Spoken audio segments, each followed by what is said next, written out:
माननीय श्री सुखेंदु शेखर राय जी। धन्यवाद उपसभापति जी. While we are discussing with the Union Budget 2026, my mind goes back to ancient Indian philosopher who lived in 600 BC. His name was Charvaka, known as a non-believer, as he rejected the tenets of the Vedas and advocated for materialism as the means of which one lives in the world. One great slokas propagated by the Charvakas was Javat Jibet, Sukhang Jibet, Rinang Kritva, Ghitang Pibet, meaning so long you live in happiness, take loan to consume ghee. Sir, then to me the functionaries of the government look like Charvakas, as it appears that the total government loan, including external debt, is estimated at rupees 200.53 lakh crores, which signifies the Amrit Kal. Sir, let me look quickly at a few words from budget, few points. There is no change in income tax slabs from the previous year, though it is claimed that India will very soon be the third economically developed country in the Committee of the Nations. Sir, 100% FDI has been allowed in the insurance sector of India, endangering the business being done by the nationalized insurance companies. Government has finalized for strategic sale of IDBI, which has 30.40% share of the government and 30.24% share of LIC. What will be the fate of other nationalized banks? I want to know from the government. Sir, tax holiday has been announced until 2047 to foreign companies in selected sectors. Further, the tax holiday for IFC units and offshore banking units, infamous as custodians of black money, has been increased from 10 to 20 years. Sir, in the name of ease of doing business, government has repealed between 24 and 25 1,562 laws to eliminate 40,000 compliance requirements. Why? We need proper explanation. Between the same period, over 3,700 legal provisions in different acts have been decriminalized, replacing imprisonment with monetary penalties. My question is, what about ease of living? How many enactments have been made by the government to combat the precarious, uncertain future being confronted by the vast army of unemployed youth in particular and other jobless citizens in general, keeping in view that Article 21 of the Constitution guarantees all citizens to live with human dignity. It is laughable that government has only assured to set up a high-power committee to look into prospects for education to employment and enterprise. Our experience is that committees and commissions mean mortuaries. In August 2019, the government introduced mandatory document identification number, DIN, relating to IT Income Tax Act. The Honorable Finance Minister publicly defended it, stating that communications without DIN would be thrown in the dustbin. But it has been done away with now. For the past few years, several amendments in Income Tax Act made in the recent past in the years, and this year's finance bill proposes 87 amendments again. The government ought to have repealed the IT Act of 1961 and replace it with a new Income Tax Act. Sir, although a dedicated freight corridor has been announced in the budget to connect Surat to Dankuni in West Bengal, an earlier freight corridor announced by Ms. Mamta Banerjee as Railway Minister in 2012 from Jalandhar to Dankuni is yet to be completed. After 12 years of commissioning of the project, the end part of the route of only 163 kilometers from Andal to Dankuni was dropped, and the 375 kilometer stretch between Sonnagar in Bihar and Andal has not yet been completed. If this type of inordinate delay continues for decades together, I am afraid of completion of Surat to Dankuni freight corridor within next 5 years, as assured in the budget. Similar apprehensions arises about 20 new national waterways as announced in the budget. What about the completion of much touted Sagarmala projects? How many smart cities came into surface and how many unsmart cities remaining. The jute industry is reeling under unprecedented crisis as raw jute prices have surged from rupees 7,500 to over rupees 13,000 per quintal due to speculative. Sir, the jute industry is reeling under unprecedented crisis as raw jute prices have surged from rupees 7,500 to over rupees 13,000 per quintal due to speculative handling of approximately 25 to 30 lakh bales by intermediaries, as a result of which production in several jute mills came to a grinding halt, rendering nearly 1 lakh workmen jobless. Sir, the Honorable Finance Minister has placed for 3 kartavyas. Number 1 is to maintain sustaining economic growth. But IMF and World Bank have different growth projection for 2026. IMF growth projection for India is 7.3%, whereas World Bank has projected 6.3% only.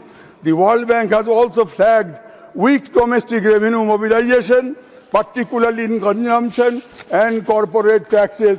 This government is greasing the oily heads. Sir, experts note a big miss in the 22-6 budget regarding dedicated provisions for climate adaptation and long-term climate financing goals, which international bodies often advocate for as part of sustainable fiscal planning. It is a matter of great concern that the climatic condition of the entire country is going to be unbearable due to rise of unprecedented floods, frequent cyclones, and severe pollution all around. In the National Capital Region, Delhi government tried to create last year artificial rains, but the project was failed. Let the government find out how the first Indian Director General of the India Meteorological Department, Dr. Sudhanshu Kumar Banerjee, was 100% successful in the field of artificial rainmaking as long back as in 1952 in Calcutta, without any government funding and aircraft, but with indigenous hydrogen balloons. That was the first cloud seeding experiment in the country. Sir, the nexus of the government and the A company is reached large when Aravalli mountain range was started to be leasing out to the A company and maybe other crony capitalists to excavate minerals, including rare earth minerals, notwithstanding that this mountain range is one of the oldest in the world and covers 3 states in safeguarding ecological degradation. Similar is the case of the lonely planet, that is the Nicobar Island, when the same A company has reportedly received patronage for construction of Port City. Let me, sir, now say a few words on the economic inequality. Top 10 super rich, top 1% super rich controls approximately 40% to 51.5% of the total national wealth. Top 10% rich owns about 65% to 66% of the total national wealth. 40% middle class holds roughly 23% of the national wealth. 50% poor bottom owns a very small fraction between 2.8% and 11% of national wealth. The top 10% holding 65% of wealth means that the remaining 90% of the population shares only about 30% of the wealth. Shame. Sir, with the introduction of insolvency and bankruptcy code, the bank fraudsters and willful defaulters have been favored with an exit route to shirk their loan liabilities. The NCLT is allowing even 40% to 98% haircut of the total dues in the resolution proceedings. The Chief Justice of India had commented in a case on 4th February 2026, and I quote, "Unfortunately, the insolvency and bankruptcy code is being misused. You get the company assets undervalued, then you indulge in a kind of an auction which is also planned. Friends or family come and buy. Valuation of the assets would not be even 1% of the market value. Every day I am observing this." Unquote. Why the government does not scrap this code, brought at the instance of the lobby of the crony capitalists? Sir, I have stepped into 70 years of my life and I have never witnessed such skyrocketing inequality between the super rich, middle class, poor, and the marginalized sections of the citizens of our country. If this situation is not brought under control, I am afraid that the days are not too far when country will be gulfed into social upheavals, as some of our neighboring countries have recently undergone. Sir, one second. Drum beating has started. Drum beating has started about Indo-US tariff agreement.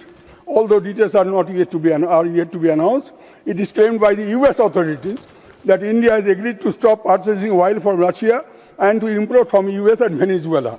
How much cost will rise for agreeing to such proposal? I want to know. If we purchase oil from these two countries in lieu of Russia, government is to reply, why? US says now Indian market will be open for their dairy and agri products, etc. And it has also been hinted that subsidy to farmers that Indian government spends is to be stopped for a competitive market. This surrender, economic expansionism of USA shall have devastating effect on our agricultural sector. The lofty claim of reduction of tariff from 25% to 85% has a different story. Till last year, US tariff on Indian goods was about 3.5%. Now, 3.5% to 18% means 14.5% enhancement than last year. What is this, sir? No, we have left our time-tested friend Russia and joined hands with the country which all along stood against India and supported a rogue country like Pakistan. This is totally against our national interest. Are we a sovereign democratic republic or a banana republic? Government must clarify about the Indo-US tariff deal. Sir, প্রধানমন্ত্রী সেদিন বললেন যে জনগণের দ্বারা নির্বাচিত 15 বছরের পশ্চিমবঙ্গ সরকার নাকি নির্মম সরকার। নির্মমতার বিভৎস রূপ গুজরাটে দেখেছে সারা বিশ্ব, যার নজির অন্যত্র নেই। দেশের মানুষ আপনাদের আয়না দেখাচ্ছে, দেখুন দেশের মানুষের কাছে, বিশেষ করে বেকারদের কাছে, গরিব মানুষের কাছে, গরিব কৃষক, কর্মহীন শ্রমিক কর্মচারীদেরকে এই সরকার শত্রু সরকার। স্যার, अंत में एक कागज Thank you. Sir, 1 minute, sir. 1 minute, sir. I am confused. Already we have taken one more. Sir, more than 1 minute. हो गया मैं सर। अंत में मैं साहिल उद्यानवी जी का एक जो नफ्स है, उस नफ्स से 2, 3, 4 लाइन मैं बोलना चाहता हूँ आपकी इजाजत से। ये नफ्स फिल्म प्यासा में गुरुदत्त जी ने गाया था, मोहम्मद रफी जी का स्वर में। ये महलों, ये तख्तों, ये ताजों की दुनिया, ये इंसान के दुश्मन समाजों की दुनिया, ये दौलत के भूखे रियाजों की दुनिया, ये दुनिया अगर मिल भी जाए तो क्या है? Thank you. Sir, Thank you. जला दो इसे, Thank you. भूख डालो ये दुनिया, Thank you. मेरे सामने से हटा लो ये दुनिया, श्रीमान राजेंद्र तुम्हारी है, तुम ही संभालो।